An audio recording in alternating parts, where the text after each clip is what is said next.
everyone, welcome to Otaku Saga. I'm Risa. I'm Zero. And I'm DK. On this episode of Anime Reaction, we watched episode 5 of Saiki Kusuo no Psi nan.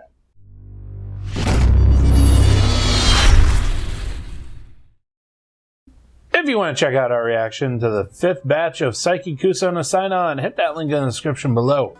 And be sure to give us feedback in the comment section because we love hearing from you. And as always, if you like what you see, subscribe to Otaku Saga. And don't forget to like and share our videos. And thanks for watching.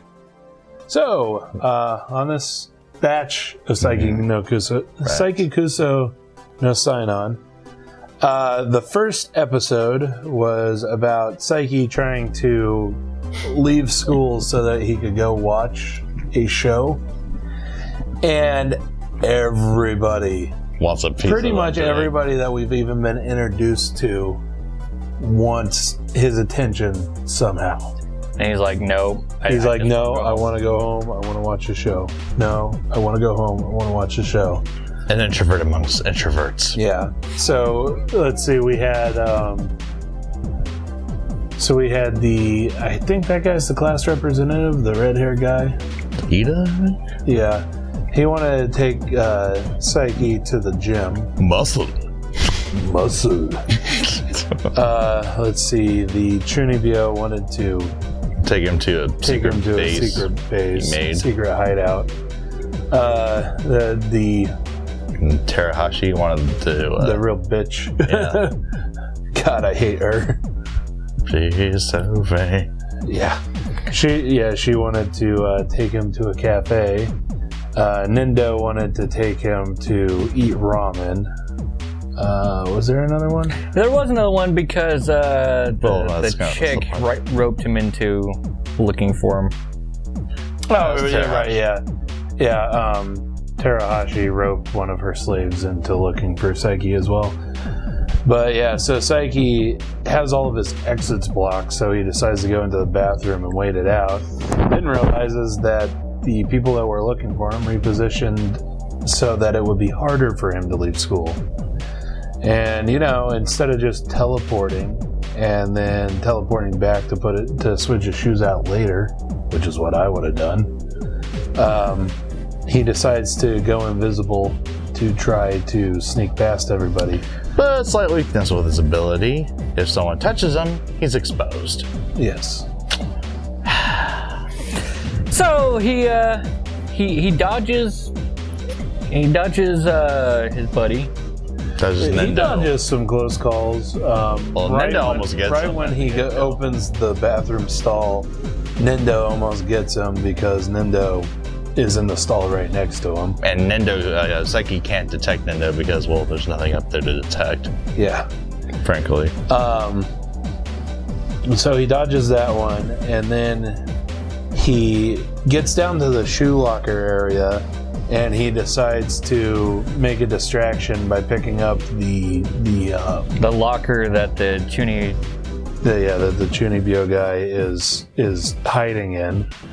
So that pulls Terahashi away from Saiki's shoe locker. But because of that, Ida comes bolting in, and Saiki just does his best Neo from the Matrix impersonation. Barely avoids him. And then when Saiki's right about to make his getaway, who shows up but the guy who can see?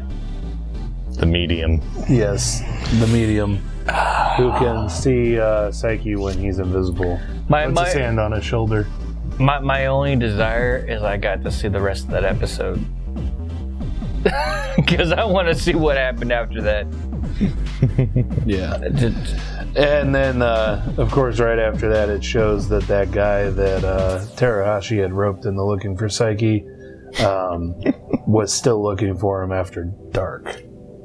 That poor bastard. Yeah.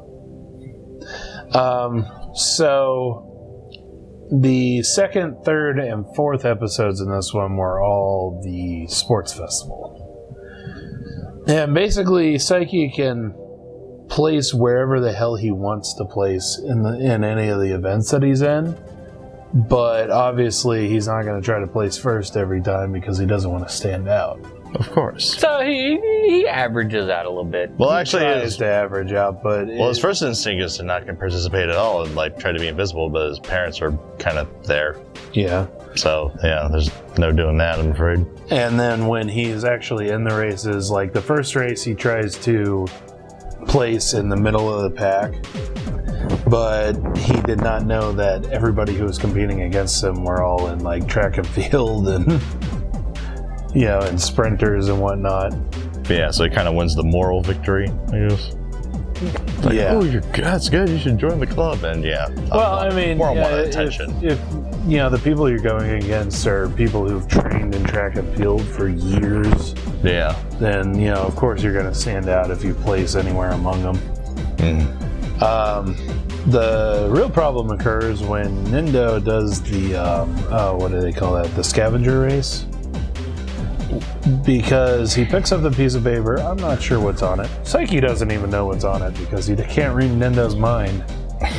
But Nindo walks up and pulls one of the things off Saiki's head, which turns out to be a power limiter. Yeah, it's a power limiter. It's basically preventing him from accidentally destroying everything. It certainly makes me wonder exactly what all he subconsciously controls. Yes. Everything. Because WASA? The international hang on. How to bland name that? Can't even think of a way to do it, but basically in the International Space Station almost gets destroyed because of this. In some science lab, some experiment goes wrong, and the scientist wants to call the president. Serious enough that the scientists want to contact the president. And in some remote village, village shaman's like, "Oh, the world's gonna end." Yeah. Fuck. So I remember in one of the previous batches, he explained that he does control a fair bit. He controls a lot of the way that his world works. Yeah. Well, then in this episode, he says if the limiters were removed, he can change the entire world with a single thought. Yeah. So, damn. Could you imagine if Nindo pulled both of those things off? Well, I think pulling one of them off breaks the entire device. Yeah. Anyway, Nindo. Well, no, not Nindo. Somebody, I can't remember. I think it was a Chunibyo guy ended up putting it back, which saved the world. But he actually saved the world and he didn't know it. Right? Poor bastard. It threw Saiki's powers out of whack, so he couldn't judge his strength. Like he couldn't use a lot of his powers, but it just threw everything. The biggest one was that he couldn't judge his strength. So like he's trying to eat lunch, he keeps dropping stuff off of his chopsticks, and then like he'll pick it up and he snaps his chopsticks in half because he puts way too much pressure on them. I find that really, really hard to do.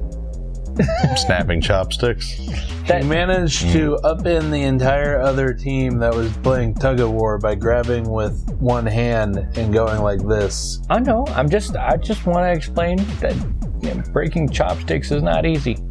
No, yeah, it's really not. But yeah, he plays tug of war and he accidentally snaps the rope between his hands. And then when he's trying to put it back together, he rips his gloves. And then he accidentally pulls just a little bit too hard and pulls the entire other team. Whoosh! Shit. Yeah. It looked like a crew of Age of Sail, sailors going up against a kraken or something. Yeah. That's pretty gnarly. Yeah. That's pretty awesome. And then basically his class is losing to class 2. And of course, Ida makes a proclamation that if they lose to class 2, then all the guys in the class will get a buzz cut. Oh, Ida. Idiot, yes. Yes. And then everybody agrees to it, and Well, except Saiki, but he's roped in anyway. Yeah. He's just along for the ride. So You know the Saiki decides he's going to make it his goal to make sure everybody gets in first, because he doesn't want a buzz cut. Yeah, but for both the remaining events, things don't happen the way that he wants them to. So in the ball toss event, he uses his powers basically to stop some of the balls as they're traveling over the basket, so that they fall in. Which is great, actually. Yeah, his class gets 83, I believe, which was twice as much as class 2. But class 4 found a loophole and put all the balls. Bullshit. That is bullshit. But basically class 4 finds a loophole and they exploit it. They exploit the hell out of it. Oh god. And I wonder how big that bag weighed. Right. That'd be a hell of a toss. Yeah, it would actually. But so it all comes down to the relay race, which is a massive relay race, like massive co-ed relay race with like 8 runners or something. I find that really odd, but whatever. Okay. Yeah. But yeah, so Saiki ends up being the anchor man, the last runner. And so well, to get the basically points, because Ida ends up tripping and showing his ass off again, Saiki ends up getting the baton last out of all the anchors. And he was originally just going to place in whatever position he got the baton at. You know, if he got it first, then he would place first, so on and so forth. Yeah. But he hears a thought from one of the other anchor guys saying, well, he won't win if I trip him. and that changed things. Yeah, so Saiki runs so fast he launches the other guys in the air as he passes them. And then, like, he's bearing down on the end, and then he passes out and collapses right before the finish line. Inches before the finish line. He biffed it. He biffed it hard. And all because Nindo pulled out that little thing, his power limiter. So naturally, Saiki and Nindo and Ida and that one guy that Terahashi had gotten to look for Saiki in episode 1 of this batch, they all show up with, well, 3 of them show up with buzz cuts. That other guy shaved his head completely, like cue ball bald. And then goes to class and everybody else like, the bet was against class 2. And we beat them. Yeah, we placed second. Class 4 was the one who beat us. So we beat them. Just that unified reaction from all 4 of them. That was priceless. So then the last episode, it's all about a fire drill. Now, one of the really funny things that I find in that episode is basically all the dialogue follows. In Japanese, it's actually o, ka, and shi, but translated in our the sub that we have, it's SOS. Basically, kind of the same thing. But so all the dialogue has a word that starts with O, and then in the middle there's a word that has ka, and then at the end there's a word that has shi. And it's all like that, and it's so hilarious. One of the best bits of wordplay I've seen in an anime in a long time. Right. But yeah, I mean, basically the thing is that the class ends up being led down to the first floor, where there's a shutter blocking them because that's where the fire is supposed to be. And Ida, the idiot, one of the idiots, I should say, leads the entire class to bust up the shutter, pry it loose, and go out the front door anyway. Oh, Because it's not. the stupidity. Yeah, it's just an obstacle to overcome. Oh, the stupidity. And basically the teacher gets pissed, obviously, because it's, destruction of school property. So, yes, to punish them, all the guys have to get buzz cuts. Again. We also learned that if there were to ever a fire started at their schools, Saiki would put that shit out right away. unless the brain dead guy starts it. Right. Maybe. Well, he probably would be able to still detect it, I think. He can probably detect a fire, He wouldn't Nendo. detect Nendo being the one starting it, but he'd probably detect the fire. A major release of energy, probably. But Who knows? yeah, it was another fun and funny episode. Fun, funny, bizarre, fast-paced. Yeah, par for the course. Yep. Great. So yeah, that about let us know what you thought of the anime, what you thought of our reaction in the comment section below. Yep, thumbs up if you like it, thumbs down if you don't. But that's gonna do it for this episode of Anime Reaction. As always, I'm DK. I'm Zero. And I'm Rizzo. See you next time. Hi everyone, Otaku Saga here, and we really hope you enjoyed this episode of Anime Reaction. Yeah, and if you have an idea for an anime that you'd like to see us watch, leave a comment down below. If you really like what we do, feel free to subscribe to our channel and visit our website at www.otakusaga.com. And as always, thanks for watching.